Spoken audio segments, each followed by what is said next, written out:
What if I told you that in just 20 minutes, your entire life could be packed into black trash bags, sitting on a curb, waiting for you to come home? Imagine stepping off a plane, the exhaustion of a long flight heavy in your bones, only to see a face you never expected at the arrival gate. Not a welcoming smile, but a grim, unyielding stare. That was my reality. The day everything I thought I knew about family, about home, shattered into a million irreparable pieces. My name is Sarah Jenkins. I was 35, building a life I'd always dreamed of in Denver. A life light years away from the small-town expectations of my youth.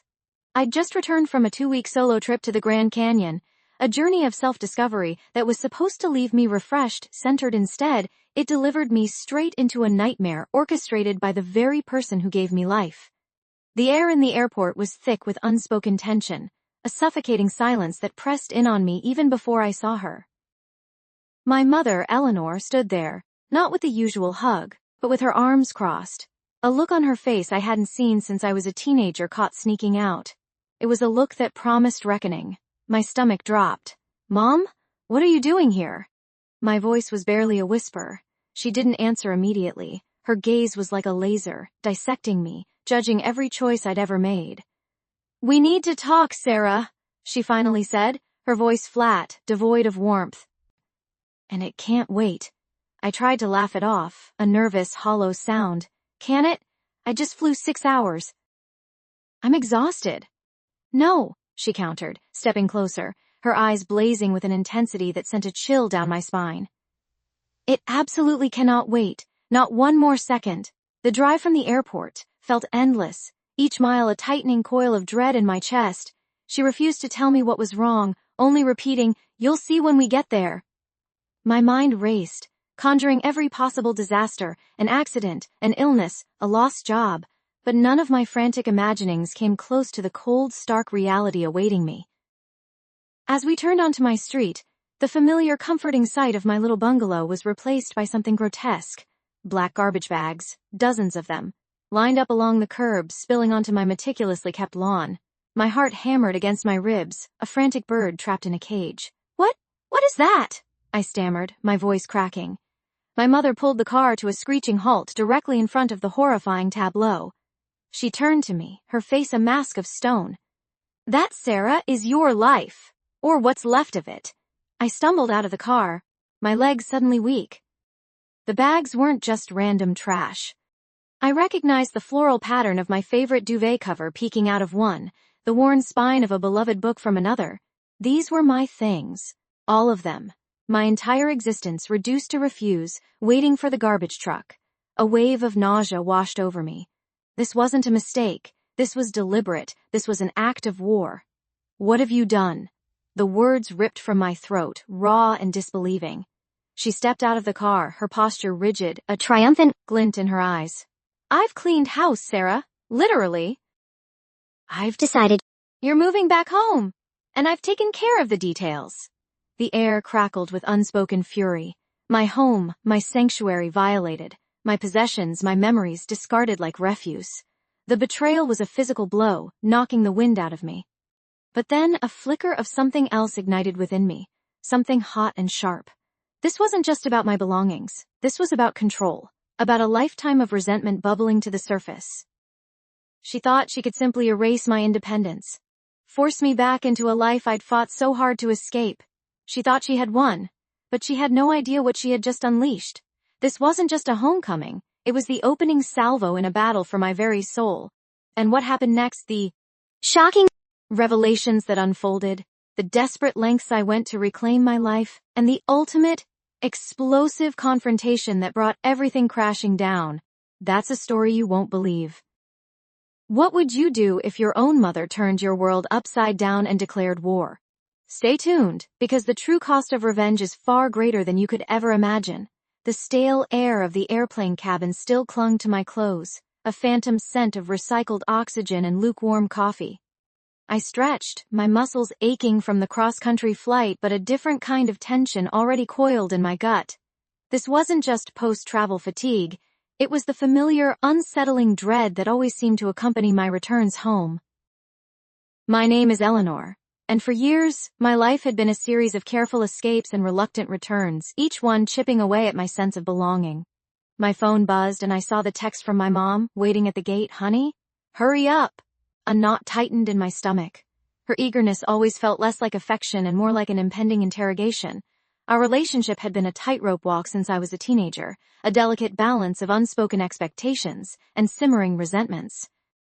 I loved her, of course, but that love was tangled with years of feeling misunderstood, controlled, and ultimately dismissed.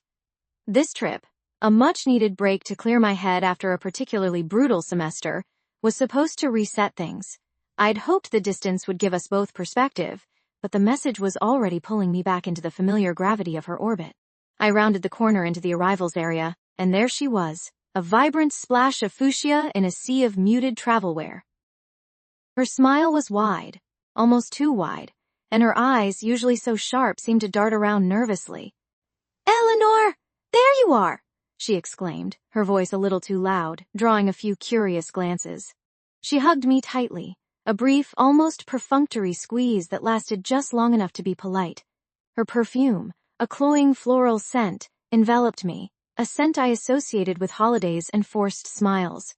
As we walked towards the parking garage, she launched into a rapid-fire monologue about the neighbors, the rising cost of groceries, and a new recipe she'd tried. I nodded, offering the occasional or really, but my mind was elsewhere. Something felt off. The usual tension was there, but beneath it, a new current of unease. It was a subtle shift, like the air before a storm, a quiet hum that vibrated just beneath the surface of her forced cheerfulness. We finally reached her car, and as I tossed my carry-on into the back seat, I noticed it. A large black trash bag, tied securely at the top, sat wedged between my mom's gardening tools and a stack of old newspapers. My brow furrowed. "What's that?" I asked, pointing. She hesitated, her hand hovering over the trunk latch. "Oh, just some old things. Decluttering, you know." Her voice was a little too casual, her gaze flickering away from mine. I didn't press it. My mom was always decluttering, a euphemism for throwing out anything she deemed unnecessary or, more often, anything that didn't fit her meticulous vision of our home. We drove in relative silence after that, the easy chatter replaced by the hum of the engine and the unspoken questions swirling in my mind. The feeling of unease intensified, a cold premonition creeping up my spine. When we finally pulled into the driveway, the familiar two-story house looked exactly as I'd left it. The rose bushes my dad had planted years ago were in full bloom, their petals of vibrant crimson against the white siding. Yet, as I stepped out of the car, a strange chill permeated the warm afternoon air. It wasn't the temperature, it was a feeling, a sense that something fundamental had shifted in my absence. My mom unlocked the front door, and the first thing I noticed was the faint, lingering scent of bleach. She was a clean freak, but this was more intense than usual, an almost clinical aroma that seemed to scrub away any trace of warmth or lived-in comfort. My eyes scanned the living room, a space usually filled with the comforting clutter of family life. Books on the coffee table, a half-finished knitting project on the armchair, a stack of magazines by the fireplace. Now, it was eerily sparse. The mantelpiece, usually adorned with my childhood photos and quirky souvenirs, was bare. The familiar throw blanket I always curled up with was gone from the sofa. "Looks different," I ventured, my voice barely a whisper. My mom chuckled, a brittle sound. "Just a little spring cleaning, dear. You know how I like things tidy." She avoided my gaze, busying herself with picking up a stray dust bunny from the polished hardwood floor. A wave of apprehension washed over me. This wasn't just tidy, this was stripped down, almost sterile. My gaze drifted towards the staircase, towards my room, the sanctuary I had always retreated to when the world outside became too much. A pit formed in my stomach. The dread was no longer a hum, it was a pounding drum. I knew with a certainty that chilled me to the bone that the true impact of whatever had happened while I was away was waiting for me upstairs. This wasn't just about spring cleaning, this was about something far more insidious, something that felt like a deliberate erasure. The resentment, a quiet companion for years, began to stir, ready to transform into something far more potent. My mind raced, trying to make sense of the scene before me. The casual way my mother had dismissed it, the almost bored expression on her face as she gestured vaguely at the overflowing bags, sent a shiver down my spine that had nothing to do with the chilly autumn air. This wasn't just a misunderstanding or some overzealous cleaning spree. This was a message, etched in the chaotic disarray of my life, laid bare for me to see. I felt a slow, burning anger begin to ignite in my chest, a fire that had been smoldering for years, finally finding enough oxygen to truly blaze. "What exactly is all this, Mom?" I asked, my voice dangerously calm. I knew better than to raise it, to give her the satisfaction of seeing me unravel. She, however, seemed to relish the unfolding drama. Her lips, painted a bright, almost artificial red, curved into a tight smile. "Oh, just some of your old things, honey. You know, decluttering. It's all the rage these days. Marie Kondo, darling. Sparks joy, or out it goes." She waved a manicured hand, adorned with a gaudy ring that always seemed to catch the light. The irony was so thick I could almost taste it. Sparking joy? The sight of my childhood, my memories, my very identity crammed into industrial-strength garbage bags, sparked nothing but a cold, hard fury. I walked closer, my eyes scanning the contents. A worn copy of my favorite childhood book, its pages dog-eared and stained with countless hours of reading, peeked out from beneath a pile of old clothes.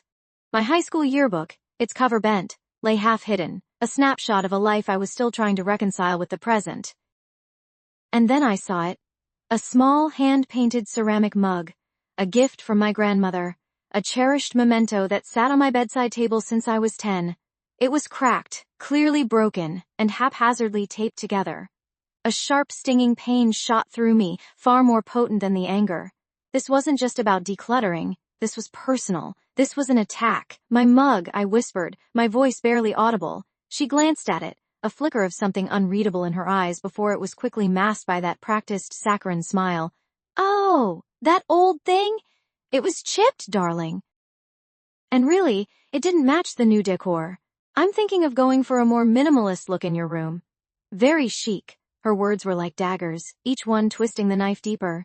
My room, my space. She was talking about it as if it were hers to redecorate, hers to erase. The air in the garage grew heavy, thick with unspoken accusations.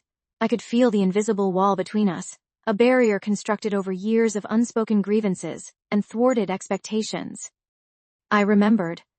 Countless times she had rearranged my room without asking, thrown out clothes she deemed unsuitable, or accidentally donated items I held dear.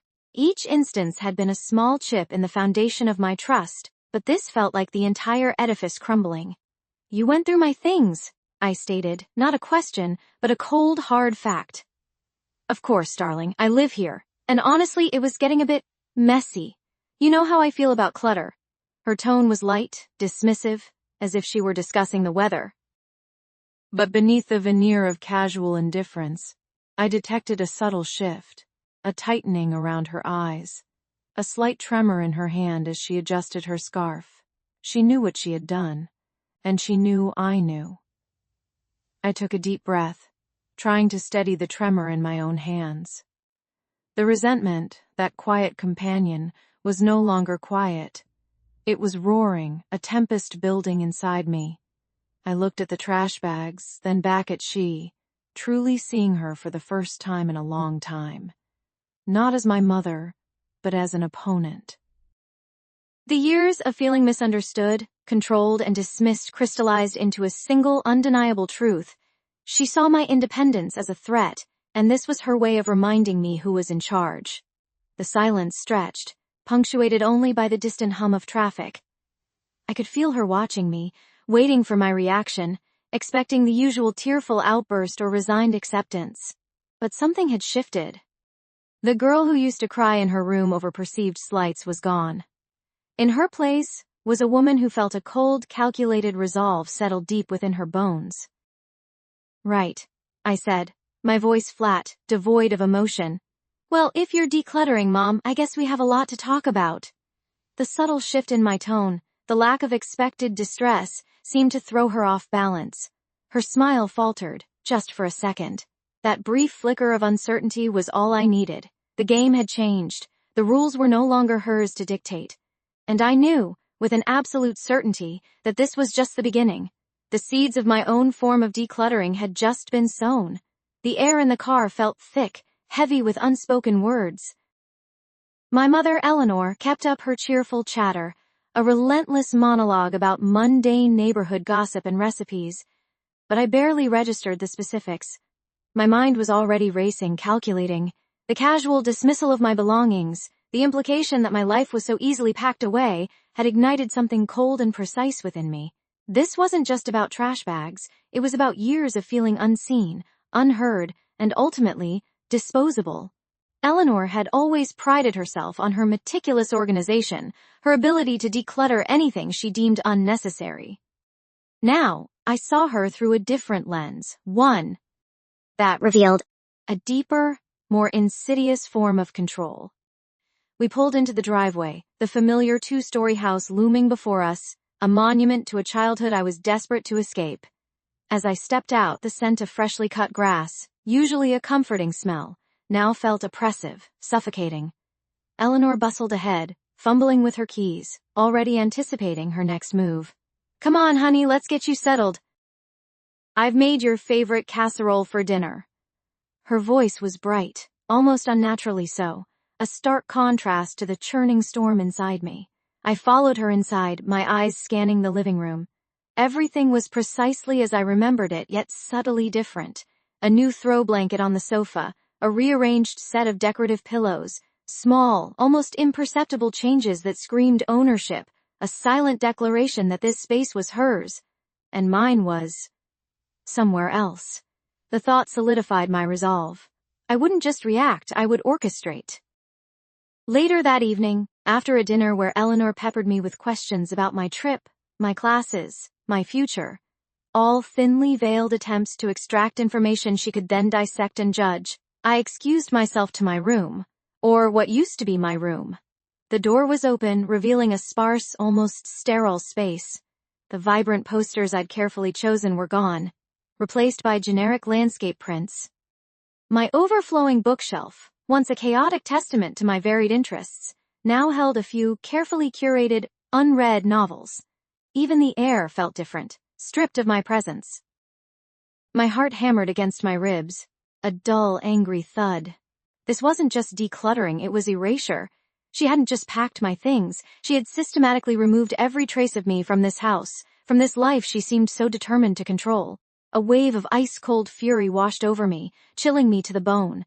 I walked to the closet, half expecting it to be empty, but there, neatly hung, were the clothes she hadn't deemed worthy of the trash bag. A small victory, perhaps, but it felt hollow. I pulled out my laptop, the screen reflecting my determined face. My fingers flew across the keyboard, opening tabs, researching. I started with the obvious, the thing she valued most. Her antique china collection, passed down through generations, each piece meticulously polished and displayed in a glass cabinet in the dining room. Her prized rose garden, a sprawling, perfectly manicured expanse that was the envy of the neighborhood. Her meticulously planned annual charity gala, an event she organized with a tyrannical precision that bordered on obsession. The more I delved, the more possibilities unfolded. This wasn't about petty revenge. It was about reclaiming my narrative, about showing Eleanor that her actions had consequences far beyond a few discarded possessions. I wasn't just a child to be managed. I was an adult with agency and a growing understanding of how to wield it. I thought about the years of passive acceptance, the silent resentment that had festered, and a quiet, almost serene calm settled over me. The game had indeed changed. Over the next few days, I became a shadow in my own home, observing Eleanor with a new clinical detachment. I noticed her routines, her vulnerabilities, the things she took for granted, her morning coffee ritual, her afternoon gardening, her evening phone calls with her sister, where she'd often complain about the ungrateful nature of her children. Each observation was a piece of a puzzle, fitting together to form a clear, devastating picture. One afternoon, I overheard her on the phone, her voice hushed but triumphant. "Yes, the caterers are confirmed, the band is booked. This year's gala will be the best one yet." And Eleanor, darling, you know how much I cherish these traditions. They mean everything to me. A cold smile touched my lips. Traditions, everything. I felt a surge of adrenaline, a chilling thrill that surprised even myself. That night, sleep eluded me. I lay awake, staring at the unfamiliar ceiling, my mind a whirlwind of plans. The seeds of decluttering had indeed been sown, and now they were beginning to sprout, their roots digging deep into the fertile ground of my long-suppressed anger. I wasn't just going to pack away her things. I was going to dismantle her carefully constructed world, piece by meticulous piece. The thought brought a strange sense of peace, a quiet satisfaction that hummed beneath my skin. Eleanor had underestimated me. She had mistaken my quiet nature for weakness, my patience for compliance. She was about to learn just how wrong she was. The real decluttering was about to begin. The key was precision, a surgeon's touch, not a wrecking ball. I didn't want a messy, public explosion.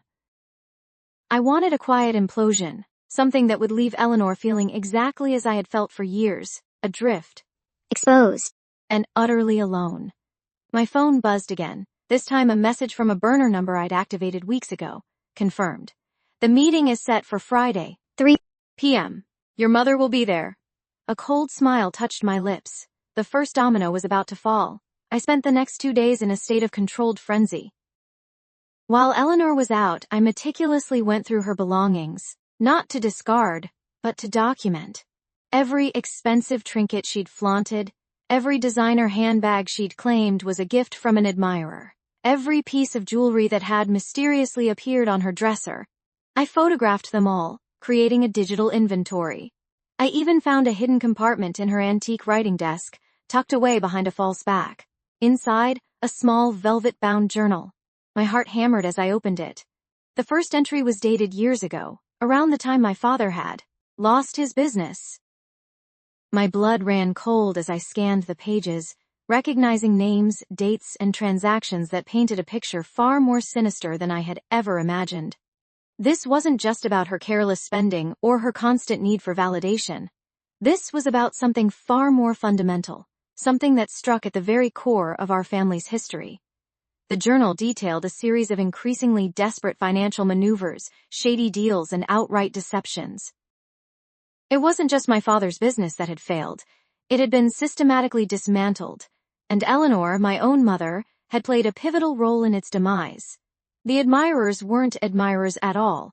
They were business associates, men she'd colluded with to strip my father of everything he'd built, leaving him a shell of a man, broken and defeated, before his untimely death. The resentment that had simmered within me for years now erupted into a raging inferno. It wasn't just my things in trash bags, it was my entire childhood, my memories of my father, my sense of a stable past, all reduced to refuse by her greed. The betrayal was so profound, so absolute, it stole the air from my lungs. I felt a primal scream rising in my throat, but I choked it back, channeling the raw fury into a laser-like focus. Justice wasn't just a desire now, it was an absolute necessity. That evening, Eleanor returned, oblivious. She chattered about her day, about a new dress she'd bought, about her upcoming important meeting on Friday. She even asked me to iron her favorite silk blouse for the occasion.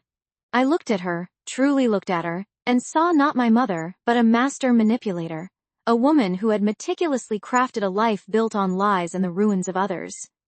My face remained impassive, but inside I was calculating, planning her downfall with a chilling precision. "Of course, Mom," I said, my voice unnervingly calm. "Anything for you." The irony was not lost on me. I spent the next hour meticulously ironing her blouse, imagining each crease as a step closer to her undoing.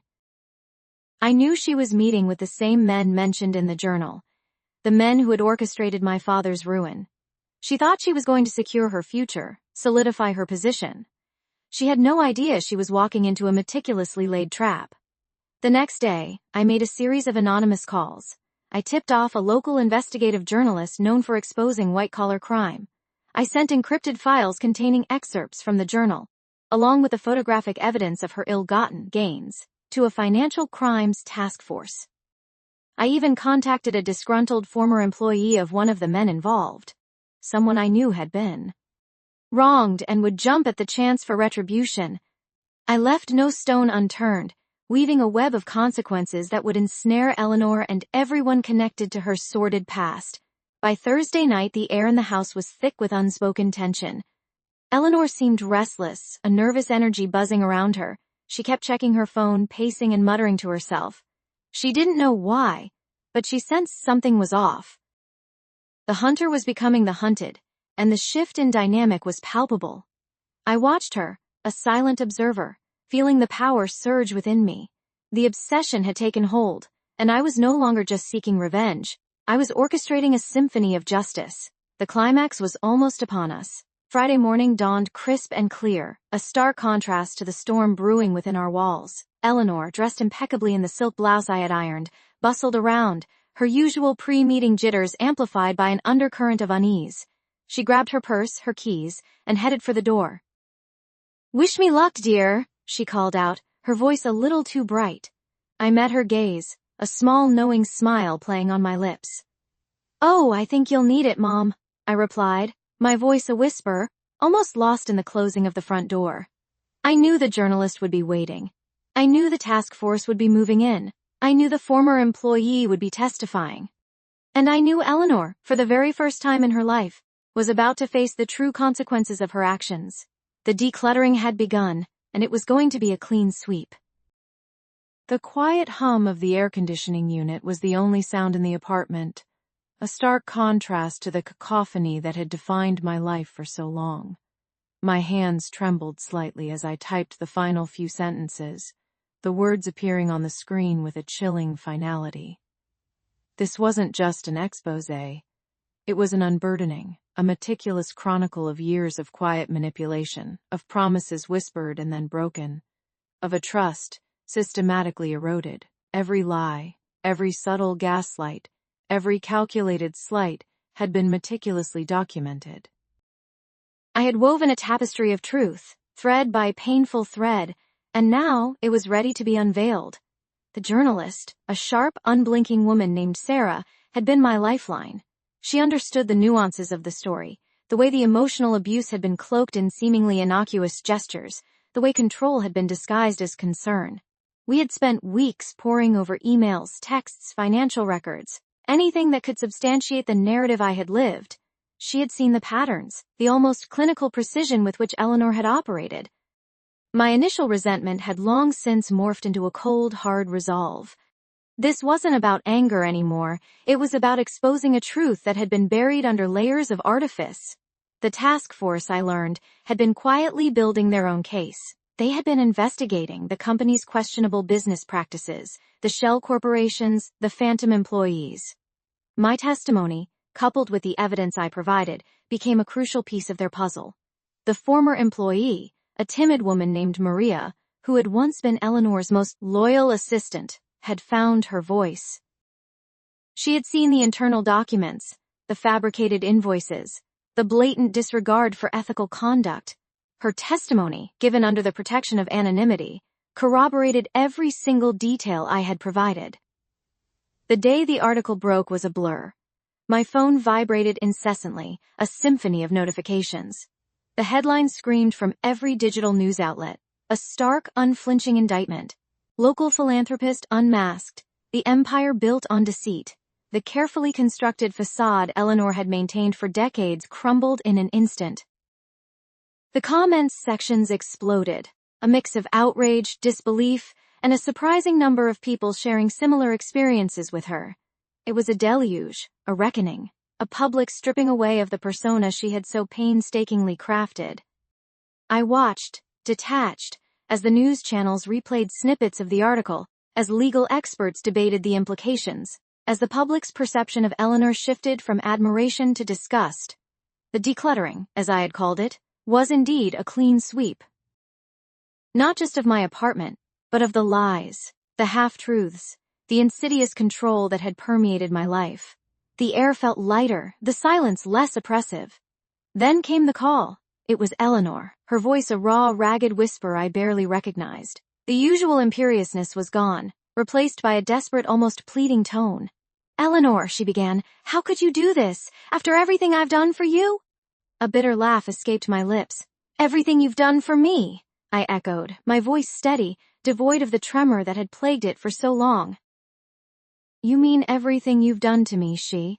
Every decision you tried to make, every dream you tried to suffocate, every truth you twisted." The words, once so difficult to utter, now flowed effortlessly, each one a release. "You built an empire, Eleanor, but you forgot one thing. Empires built on sand eventually collapse," she sputtered, a choked sound, then silence. I could almost picture her, the carefully coiffed hair disheveled, the designer clothes rumpled, her usual composure shattered. The image brought no joy, no triumphant surge of revenge. Only a profound sense of emptiness. The obsession that had consumed me, the relentless pursuit of justice, had reached its zenith. The confrontation wasn't explosive, but quiet, definitive. The next day, the news broke again. Eleanor had been formally charged. The details were sparse, but the message was clear. The legal system, slow and ponderous as it often was, had finally caught up. I felt a strange mix of relief and exhaustion. The battle was won, but the war had left scars. The decluttering was complete, but the rebuilding had just begun. The path to healing, I knew, would be long, but for the first time in my life, I felt truly free to walk it. The phone call was short, almost clinical. The judge had made her ruling. The house, the one I had grown up in, the one my mother had so carelessly stripped of my belongings, was legally mine. The settlement, a substantial sum, was also awarded, a recompense for the emotional distress and the tangible loss. I hung up, my hand trembling slightly, not from fear or anger, but from a profound sense of quiet. The silence in my small apartment, usually a comfort, now felt vast, echoing with the absence of the battle I had fought for so long. This wasn't a victory parade, it was the quiet dismantling of a war machine. There was no triumphant shout, no desire to gloat. The news had spread quickly, as these things often do in small communities. Friends, distant relatives, even some of my mother's old acquaintances reached out, some with congratulations, others with thinly veiled curiosity. I responded to none of them. Their opinions, their judgments, no longer held any sway. My focus was on rebuilding, not on basking in the aftermath. The first step was practical. I hired a team to clean out the house, meticulously removing every trace of the past. The dust motes dancing in the sunlight through the empty windows seemed to carry fewer burdens. I walked through the silent rooms, not with nostalgia, but with a detached curiosity, as if exploring a museum of a life that once was. The living room, where I had once shared forced smiles during holidays, now felt expansive, filled with possibilities. The kitchen, once a stage for my mother's critical gaze, was just a room, waiting to be reimagined. My mother, I heard through the grapevine, was furious. Her carefully constructed facade had crumbled, exposed for all to see. The public humiliation I knew would sting her far more than any financial loss. She had always prided herself on appearances, on maintaining the illusion of the perfect, doting mother. Now, that illusion was shattered. There were rumors of her attempting to rally support, to paint me as the ungrateful child, but her efforts were met with polite distance. The truth, once revealed, was a stubborn thing. The real work began then, the work of internal reconstruction. I started therapy, something I had resisted for years, convinced I could handle it all on my own. My therapist, a kind woman with an uncanny ability to see through my defenses, helped me unpack decades of buried emotions. We talked about the subtle manipulations, the emotional blackmail, the constant need for validation that had defined my relationship with my mother. It was painful, like lancing an old wound, but with each session, the pressure eased. I began to rediscover myself.